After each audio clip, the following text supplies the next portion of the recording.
Welcome বন্ধুরা, আবারও চলে এলাম ফটোশপের সুন্দর একটি টিউটোরিয়াল নিয়ে। আজকের ভিডিও টপিকটি হলো একটি ডকুমেন্টের ব্যাকগ্রাউন্ড কিভাবে আপনি হোয়াইট ব্যাকগ্রাউন্ডে পরিণত করবেন। এখন আমি ফটোশপে যে ডকুমেন্টটি ওপেন করে রেখেছি, এই ডকুমেন্টের ব্যাকগ্রাউন্ডটি দেখতে পাচ্ছেন হালকা বাদামি বর্ণের।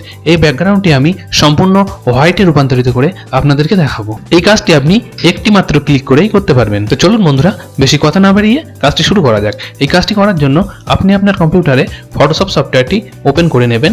আমি আমার কম্পিউটারে ফটোশপ সফটওয়্যারটি অলরেডি ওপেন অবস্থায় রেখেছি। এরপরে আপনি যে ডকুমেন্টের ব্যাকগ্রাউন্ডটি পরিবর্তন করতে চান সেই ডকুমেন্টটি ওপেন করে নেবেন। আমি এখানে অলরেডি ওপেন করে রেখে দিয়েছি। ডকুমেন্টটি দেখতে পাচ্ছেন একটি নিউজ পেপার প্রিন্ট। এখানে হালকা বাদামি বর্ণের ব্যাকগ্রাউন্ড আছে। অনেক সময় আমরা কোনো ডকুমেন্ট যখন স্ক্যান করে প্রিন্ট করতে যাই তখন সেই ডকুমেন্টের ব্যাকগ্রাউন্ডে হালকা বাদামি বর্ণ থেকে যায়। তখন যদি আমরা সেই ডকুমেন্টটিকে প্রিন্ট করি তাহলে আমাদের প্রিন্টার থেকে অনেক কালি খরচ হয় এবং ডকুমেন্টটিকে দেখতেও অনেকটা বাজে লাগে। ডকুমেন্টটির ব্যাকগ্রাউন্ড যদি আমরা সম্পূর্ণ হোয়াইটে রূপান্তরিত করে প্রিন্ট করি তাহলে কিন্তু ডকুমেন্টটি অনেক সুন্দর হয় এবং আপনার কালি খরচও অনেক বেঁচে যায়। চলুন বন্ধুরা, এটি কিভাবে করবেন সেটি দেখে নেওয়া যাক। কাজটি করার জন্য প্রথমেই ছবিটিকে আমি একটু জুম করে নিচ্ছি, তাহলে কাজটি করতে সুবিধা হবে। এরপরে আপনি ইমেজ মেনুর আন্ডারে অ্যাডজাস্টমেন্ট থেকে লেবেল, এখানে আপনি তিনটি পয়েন্টার পাবেন। First set black point, set grey point, set white point. আপনি সেট হোয়াইট পয়েন্টে ক্লিক করুন। এরপর আপনার ছবির ব্যাকগ্রাউন্ডে যেখানে বাদামি বর্ণ আছে সেখানে একবার ক্লিক করুন। দেখতে পাচ্ছেন বন্ধুরা, ডকুমেন্টের ব্যাকগ্রাউন্ডটি হোয়াইট হয়ে গিয়েছে।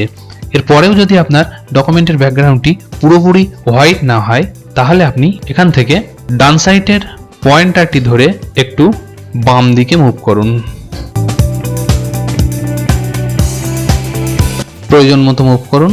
এরপরে লেখাটিকে আর একটু কালো করার জন্য বাম সাইডের পয়েন্টারটিকে ধরে ডান দিকে একটু মুভ করুন।